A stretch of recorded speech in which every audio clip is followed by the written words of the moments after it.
के लिए एक खास ठिकाना है जो उर्दू शायरी और गालिब की शख्सियत को करीब से समझना चाहते हैं। यहाँ की हर ईंट हर दीवार जैसी उनकी कहानी सुनाती है। ऐसा लगता है कि जैसे अभी भी उनकी आवाज इन्हीं गलियों में गूंज रही हो। तो यहाँ से शुरुआत होती है गालिब की हवेली की। यहाँ से आप अंदर प्रवेश करेंगे। प्रवेश करते ही देखिए सबसे पहले तो ये आप दरवाज़ा देख पाएंगे, जो कि अपने आप में आप इसका जो साइज़ है उसे देखकर ही अंदाज़ा लगाएंगे कि ये कितने सालों पुराना होगा। और इसके अलावा यहाँ की जो दीवारें हैं उनको देखकर भी अंदाज़ा लगाया जा सकता है कि ये बहुत पुराने ज़माने का है, क्योंकि अब जो दीवारें बनती हैं वो पतली होती हैं, लेकिन इन दीवारों की चौड़ाई से ही आप इसको भांप सकते हैं। तो जैसे ही हम एंटर करते हैं तो यहाँ पर आपको दो बोर्ड्स लगे हुए दिखेंगे। ये बोर्ड जिसमें अब लिखा हुआ है कि ये बल्ली मरान में मौजूद गालिब की जो हवेली है ये एक आर्कियोलॉजिकल साइट है। इसे तो पहले तो यहाँ पर बताया गया कि जो अवार्ड दिया गया था 27 दिसंबर 2011 में इसका इनॉग्रेशन किया गया है। तो ये बहुत पुरानी, लेकिन इसे रिवैम्प किया गया, इसको रिनोवेट जीर्णोद्धार किया गया 2011 में, और उसके बाद का यहाँ बोर्ड लगा है। आर्कियोलॉजिकल सर्वे के अनुसार इस पूरी जगह को देखा गया और उसके बाद ये महसूस किया गया कि ये इतनी पुरानी ऐतिहासिक विरासत है, इसको संजोया जाना चाहिए, इसको जीर्णोद्धार की ज़रूरत है, और तभी 2011 में यहाँ पर एक बदलाव की तस्वीर देखने को मिली है। इतिहास जानने के बाद अब देखते हैं हवेली के अंदर मौजूद वो खास चीजें जो इसे और भी यादगार बनाती हैं। हवेली के अंदर कदम रखते ही सबसे पहली चीज जो आपको महसूस होती है वो है सादगी और गहराई का अनोखा मेल। यहाँ ज्यादा तामझाम नहीं है, लेकिन जो है वो बेहद खास है। दीवारों पर लगी गालिब के शेरों की फ्रेम, उनके जीवन से जुड़ी तस्वीरें, उनके दौर की झलकियां इस जगह को जीवंत बना देती है। अब जब हम आगे बढ़ेंगे गालिब की हवेली में तो यहाँ पर आपको ये सबसे पहला सेक्शन देखने को मिलेगा। यहाँ भी आप देखेंगे उसी तरह के पुराने दरवाजे हैं, वही पुरानी आप देख सकते हैं दीवारें हैं, और इसके बाद यहाँ पर आप गालिब और गालिब के जीवन के बारे में जान सकते हैं। यहाँ देखिए कि सबसे पहले ये बताया गया है कि गालिब जो आगरा में इनके घर के बाहर किस तरह की गली थी, ये उस ज़माने की बात है जब गालिब अपने बचपन के दौर में हुआ करते थे, और क्योंकि आगरा में ही उनका जन्म हुआ था। ये आगरा का ही देखिए सारा डिस्क्रिप्शन दिया हुआ है। इसके अलावा इनके आवास के बारे में बताया गया कि आगरा में इनका आवास कैसा था। ये उनकी बदलती हुई अलग अलग तस्वीर हैं। ये इनके स्टडी में एक तस्वीर ये लगाई गई है कि वो कैसे बैठे हुए थे। इसके अलावा आप ये देख सकते हैं कि ये वो हवेली है की तस्वीर है जहाँ पर गालिब का उमराव बेगम से विवाह हुआ था। 13 साल की उम्र में उनका दिल्ली की रहने वाली उमराव बेगम थी जो 11 साल की थी, और उनका इसी हवेली में विवाह हुआ। इसके अलावा आप देख सकते हैं एंग्लो अरबिक कॉलेज, जहाँ पर गालिब पहुँचे थे एक बार पढ़ाने के लिए। हालांकि उसका भी कुछ अलग किस्सा है, कुछ अलग कहानी है जो कि इतिहास की परतों में बयां है। लेकिन इसके बाद हम जब दूसरी तरफ देखते हैं तो यहाँ पर भी आप देख पाएंगे कि ये जो पिक्चर्स हैं वो लगी हुई हैं, क्योंकि गालिब के कई सारे घर थे बताया जाता है। ये उनका मुरादाबाद का घर था। ये आप देख सकते हैं बनारस की भी तस्वीर लगी हुई है। गालिब का रामपुर का घर था। ये एक उन्हें जो लेटर लिखा गया था 26 दिसंबर 1864 में, ये उसकी एक तस्वीर देख सकते हैं। इसके अलावा यहाँ देखिए कि ये जो चीज़ें बताई गई हैं, गालिब की जो शायरी है उसे लिखा गया है, गालिब की तस्वीरें भी हैं। इसके अलावा बेहद दिलचस्प है, जब आप यहाँ पर आते हैं तो आप इसको जब पढ़ेंगे तो आपको गालिब के बारे में सब कुछ मालूम पड़ेगा। रामपुर से कैसे शुरुआत होती है, क्योंकि रामपुर उर्दू का गढ़ माना जाता था और इसीलिए ये गालिब को काफ़ी ज़्यादा भाता था। और इसके बाद भी बताया गया कि कैसे रामपुर के बाद फिर मुरादाबाद, और मुरादाबाद के बाद बनारस तक का सफ़र रहा, और उसके बाद जब गालिब दिल्ली आए तो दिल्ली में उन्होंने कितना लंबा वक्त व्यतीत किया है। यहाँ आने वाले गालिब के प्रेमियों के लिए सब कुछ लिखा हुआ है एक एक करके। आप यहाँ पर तसल्ली से आकर हर एक जानकारी ले सकते हैं। अब जानते हैं गालिब की जिंदगी से जुड़ी कुछ खास बातें जो इस हवेली से गहराई से जुड़ी हुई हैं। मिर्जा गालिब सिर्फ एक शायर नहीं थे, बल्कि एक ऐसी शख्सियत थे जिन्होंने अपने लफ्जों से लोगों के दिलों में हमेशा के लिए जगह बना ली। उनकी जिंदगी उतार चढ़ाव से भरी रही, लेकिन उन्होंने हर दर्द को शायरी में ढाल दिया। यह हवेली उनके जीवन का अहम हिस्सा रही है। यहीं बैठकर उन्होंने अपने कई मशहूर शेर लिखे, दोस्तों के साथ वक्त बिताया, जिंदगी के मायने समझे और इस जगह से उनका एक गहरा भावनात्मक रिश्ता था। गालिब की शायरी में दर्द, मोहब्बत, तन्हाई और जिंदगी के रंग साफ तौर पर नजर आते थे। और जब आप इस हवेली में खड़े होते हैं तो उनकी शायरी के मायने और भी गहरे लगने लगते हैं। आज भी यहाँ आने वाले लोग उनकी शायरी को पढ़ते हैं, उनके एहसास को महसूस करने की कोशिश करते हैं। यह हवेली गालिब की यादों का सबसे बड़ा निशान है। इसके बाद जब हम बढ़ते हैं यहाँ पर, क्योंकि कहते हैं कि जो हम जैसे ही कदम कदम पर आगे बढ़ेंगे तो इतिहास की जो हमें खुशबू है वो अपनी तरफ खींच लेगी। यहाँ पर आप देखेंगे कि गालिब की पूरी जीवन गाथा है कि 27 दिसंबर 1797 में उनका जन्म हुआ था आगरा में, और उसके बाद बताया गया है कि किस तरह से उनका पूरा बचपन रहा। बहुत ही कम उम्र में उनके माता पिता का निधन हो गया था। 11 साल में जिस तरह से जब वो दिल्ली आए उसके बाद 13 साल की उम्र में उनकी शादी हुई, और क्या कुछ रहा ये पूरा उर्दू में भी लिखा हुआ है, हिंदी में भी और इंग्लिश में भी, क्योंकि यहाँ पर हर तरह के लोग आते हैं और इसीलिए उनको आसानी हो इस हिसाब से लिखा गया। एक तरफ तो गालिब के बारे में है, लेकिन दूसरी तरफ आप देखेंगे तो गालिब की पत्नी उमराव बेगम के बारे में भी यहाँ पर सब कुछ लिखा हुआ है कि कैसे कैसे उनका विवाह हुआ और विवाह के बाद क्या उनकी संघर्ष की कहानी रही। उमराव बेगम और गालिब के 7 बच्चे हुए, लेकिन बताया जाता है कि एक भी बच्चा जीवित नहीं रहा। ये इनके जीवन का सबसे बड़ा दुर्भाग्य बताया जाता है।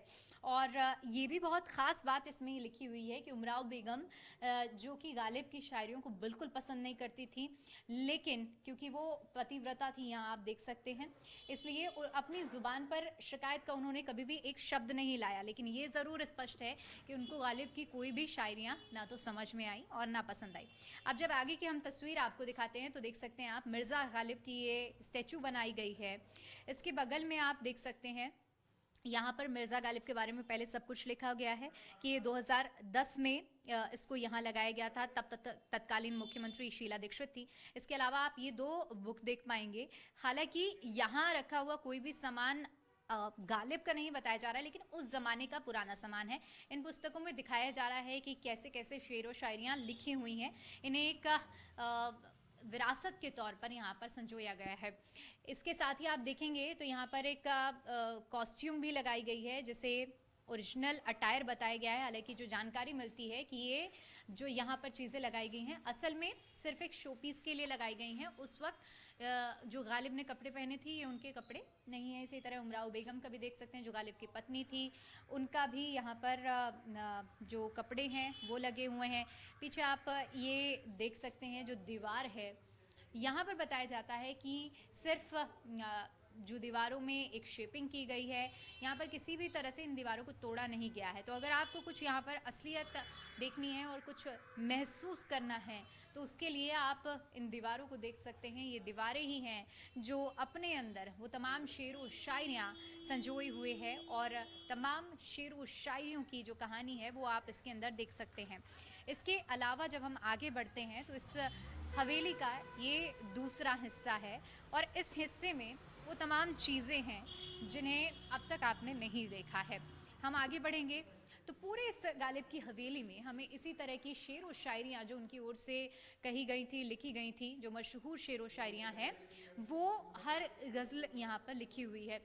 क्योंकि जब हम जिसके बारे में बात कर रहे हैं उसकी तस्वीर भी देखिए, यहाँ पर बड़ी सी एक पेंटिंग लगाई गई है और ये उनकी उर्दू, हिंदी और इंग्लिश तीनों में ही शायरियाँ लिखी हुई हैं। यहाँ जब हम बढ़ते हैं तो यहाँ पर भी देखिए, तेरे वादे पर जिए हम तो ये जान छूट जाना कि खुशी से मर न जाते अगर एतबार होता।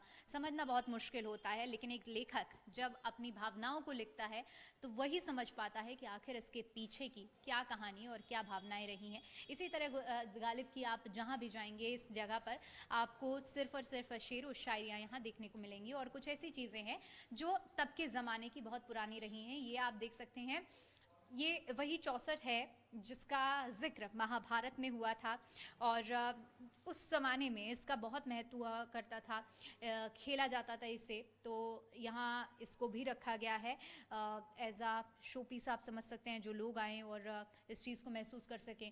गालिब की फेमस डिश क्या थी, खाना उन्हें क्या पसंद था, तले कबाब, दाल मुरब्बा, भुना गोश्त, ये तमाम चीज़ें देखिए यहाँ पर लिखी हुई है। क्योंकि अगर कोई भी ऐसा है जो गालिब को काफ़ी ज़्यादा पसंद करता है तो वो उसे यहाँ पढ़ सकता है। इसके अलावा गालिब की हॉबीज़ क्या थी, यानी उन्हें क्या पसंद था, वो भी लिखा हुआ है। पतंग उड़ाना, चौसर, इसीलिए यहाँ पर चौसर लगाई गई है। चेस भी उनको काफ़ी पसंद था, तो उस चीज़ का भी जिक्र यहाँ पर किया गया है।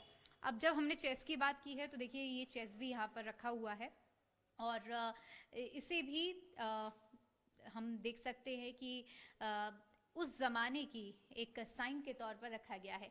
इसके अलावा जब हम आगे बढ़ते हैं तो ये शेल्फ देखिए, इस शेल्फ में तमाम जो गालिब की किताबें हैं, जो उसका कलेक्शन है, उसे भी रखा गया है।